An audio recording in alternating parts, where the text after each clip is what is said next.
Hey guys, in today's video I wanted to talk about composition and some of the rules and tricks that I use whenever I'm stuck on my composition and want to properly place everything in a painting or a drawing.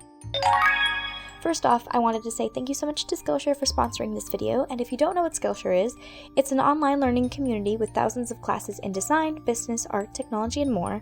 Premium membership will give you unlimited access to high-quality classes from experts working in their fields, so you can improve your skills, take a class, and upload your project to that class so the instructor can look at it and critique it and give you feedback on it, which is, I think, super cool and super helpful for learning new skills. I would say it's much more in-depth than a YouTube video, and so it's kind of between a YouTube video and an online college class. I will put up a bunch of classes up on screen of some of the classes that I've really been loving and have been using and learning from, so if you're stuck on any Skillshare classes or would like to see what I'm looking at, those are the classes that I have been taking and really enjoying learning from. An annual subscription starts at less than $10 a month, so if you're interested in trying out Skillshare, I will have a link down in the description for a free 2-month trial for the first 500 people who sign up for the website. So thank you so much to them for sponsoring this video. Okay, let's get on into talking about composition, and lastly, one tiny disclaimer, just like in every other video, these are just things that I have learned. I'm self-taught. I really haven't learned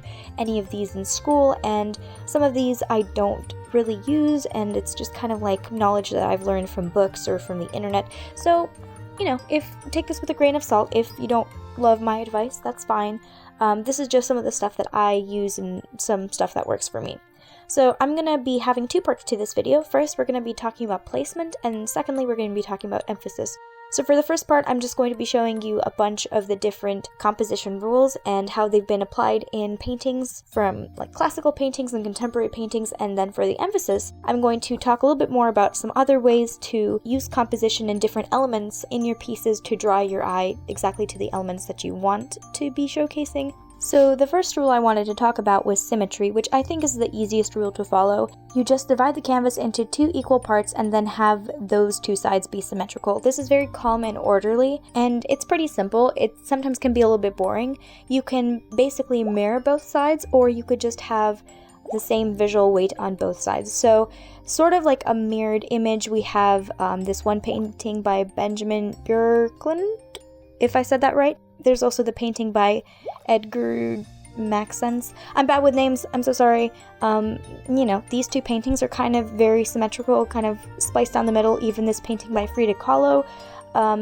I would think that all of these paintings are pretty much mirrored on one side to the other. And then in this painting of Peter giving the keys, you can see that the 2 sides are not exactly identical, but there is the same visual weight and balance on both sides, so that just makes it look very pleasing and orderly and cohesive. There's also another painting that I found, which is called The Art of Balance, and as you can see, the 2 sides are not exactly identical, but there is still the same visual weight and balance on both sides, and so that kind of makes the painting just look well composed. The next rule I want to talk about is asymmetry, so this is definitely much more interesting to look at.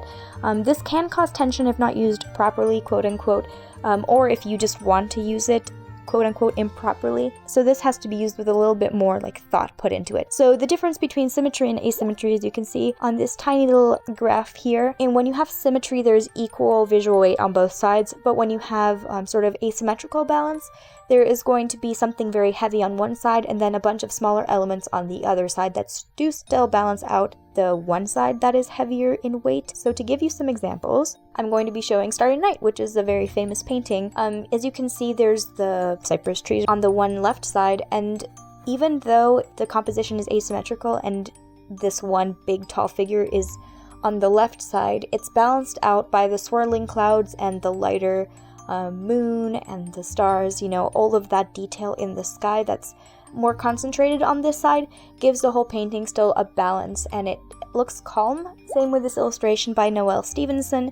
As you can see, there is a lot of visual weight right at the top with this figure, but there is still balance at the bottom with the smaller elements of the swords. The boating party, this painting, there is a really big predominant dark figure on the right side, which is balanced out by the lighter tones in the woman's dress and also in the sail. That's a good way to be able to use asymmetry asymmetry, but to still create balance, is to have a dark on one side and a light on the other side. It just balances it out, I think, pretty well. So if you don't want balance, I would say 2 examples of this are the painting The Great Wave of Kanagawa, if I said that correctly. It's still beautiful and balanced looking. At the same time, the whole feel of this is as if the wave is going to crash. As you can see, there's a lot of detail and weight where there is the wave on the left side, but on the right side there really isn't very much interest or anything really going on there. So it does look a little bit more tense and alive, if that makes sense. It doesn't look as calm as the other paintings did.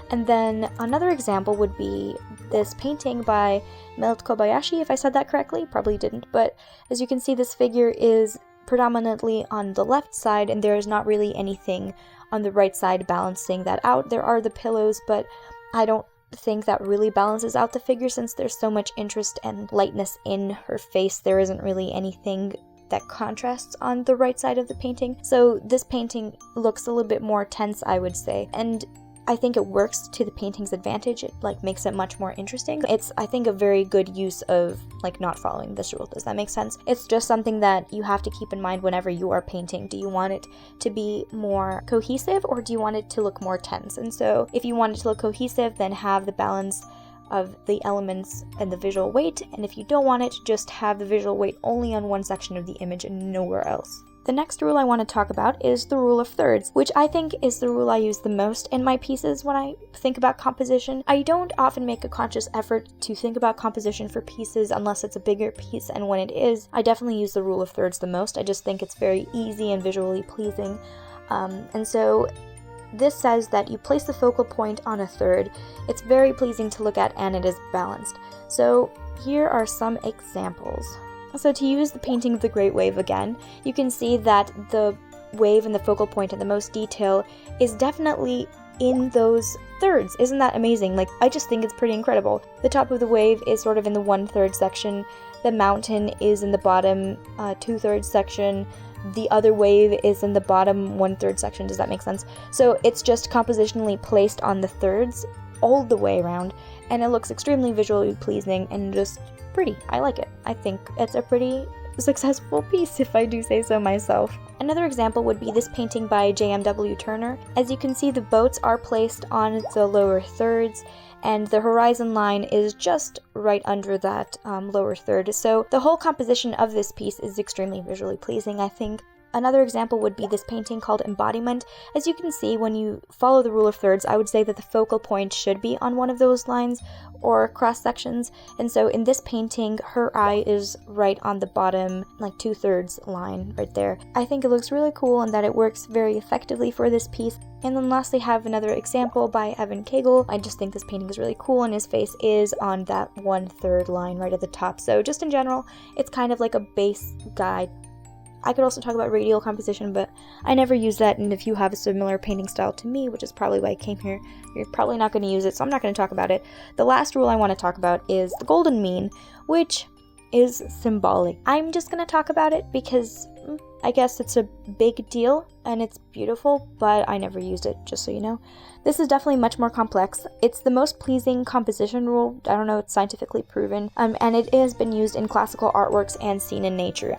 So the Mona Lisa uses the golden mean. As you can see, her face also, if you get closer, you can put the golden mean on her face and it's perfect. So definitely this is an example of how the golden mean has been used in classical works. And I'm gonna have to bring back the Great Wave just to show you that this one uses the golden mean too. Look at how beautifully the whole thing curves and it just looks amazing. I don't know. I've never cared about this painting, really. No offense to the painting, I never cared about it, and then I decided to research a little bit for composition, and I was like, dang, this painting really knows what it's doing. It has all of these rules that it's following. So yeah, definitely golden mean is something that's super cool. And there's also Nautiluses in nature and just other little things that you can see in nature that do incorporate the golden mean. It's the ratio of 1 to 1.618. So if you're interested in it, you can look it up. So now I'm going to talk about emphasis. So now that we know where to place your image, you could not focus so much on placement as the hierarchy. So what your eye gravitates to first. While placement affects the way you view the image, how unsettling or balanced it looks, I would definitely say hierarchy is the order in which your eye looks at the different elements of your piece. I would say the hierarchy can be accomplished through use of contrast or colors, placement, which we already talked about, use of energy lines, and use of negative space. So first off, use of contrast. Using bolder colors for more important elements and duller muted colors for unimportant elements is going to make your piece stand out a little bit more. So for example, if you're painting something that is predominantly dark, you can use bright accents or bright focal points, and your eye is naturally going to be drawn to those brighter areas before anything else. Same as if you're working with light colors and lighter values. If you're going to be incorporating something very dark in your piece, your eye is going to be drawn directly to that darker element before anything else.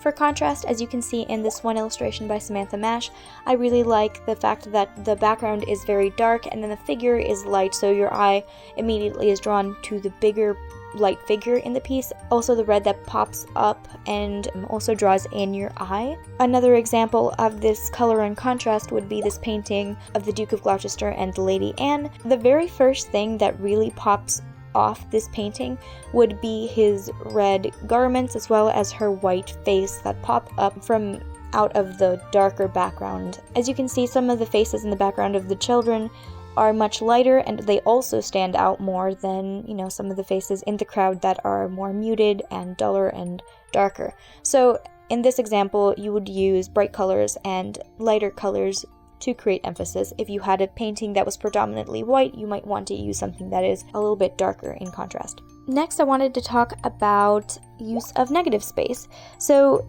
positive space is the subject and negative space is the surrounding area around the subject. So the way to think about negative and positive space is using more negative space gives room for the image to breathe, while using less makes the image feel more cramped and claustrophobic. So you have to decide the mood of your piece and if you would like to use either more negative space or less negative space. So in this pretty cool poster of Sherlock Holmes, you can see that there is a lot of use of negative space, and it just gives this poster a lot of room to breathe.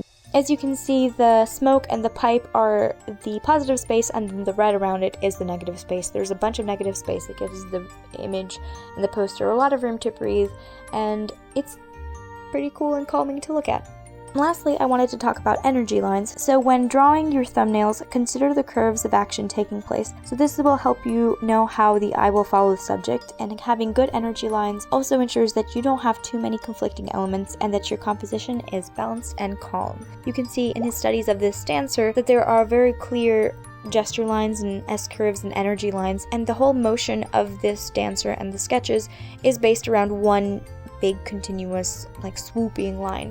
Having that line will definitely give your piece a little bit more cohesion, and it'll look much more planned and thought out rather than stiff and boxy and not. So these are all my rules for harmonious composition. If you're going for a more chaotic look or you want to break the rules, go for it. I think it's just a good idea to be informed when you're breaking rules so that you're not misinformed. But to be completely honest, a lot of times I just wing it. I don't use compositional rules very much at all, only when I'm working on bigger pieces. It's something that I try to keep in mind.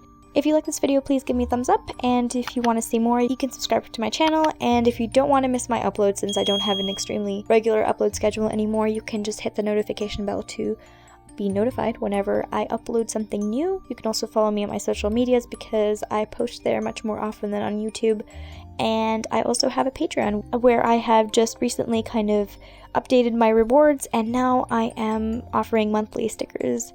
So if you would like to check out my postcards and stickers and other stuff like that, definitely check out my Patreon. Everything is going to be linked down in the description. Thank you so much for watching. I'll talk to you guys later. Bye!